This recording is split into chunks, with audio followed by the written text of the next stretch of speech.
اپنی ماں کو نظر انداز نہ کریں۔ اپنی ماں کو کبھی اپنی زندگی کے ایک کنارے پر نہ دھکیلی، کیونکہ جب زندگی بوجھل ہو جاتی ہے تو وہ پہلی انسان ہوتی ہے جو آپ کا ہاتھ تھامنے کے لیے آگے بڑھتی ہے۔ وہ وہی ہے جو آپ کے لیے اس وقت خاموشی سے دعائیں مانگتی ہے جب آپ خود کو کھویا ہوا محسوس کرتے ہیں۔ وہ وہی ہے جو آدھی رات کو آپ کی فکروں میں اس وقت جاگ رہی ہوتی ہے جب آپ گہری نیند سوئے ہوتے ہیں۔ وہ وہی ہے جو خود سے پہلے آپ کو رکھتی ہے، اور اس کے بدلے وہ کسی پہچان و واصلے کی طلبگار نہیں ہوتی۔ ہو سکتا ہے کہ اس کے الفاظ ہمیشہ مکمل نہ ہوں، ہو سکتا ہے کہ وہ اپنی بات ہمیشہ درست طریقے سے نہ کہہ پاتی ہو، لیکن اس کی محبت وہ خالص ترین اور وفادار محبت ہے جو آپ کو کبھی نصیب ہو سکتی ہے۔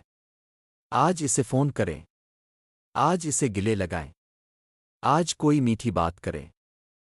اتنی دیر نہ کریں کہ شکر گزاری پچھتاوے میں بدل جائے۔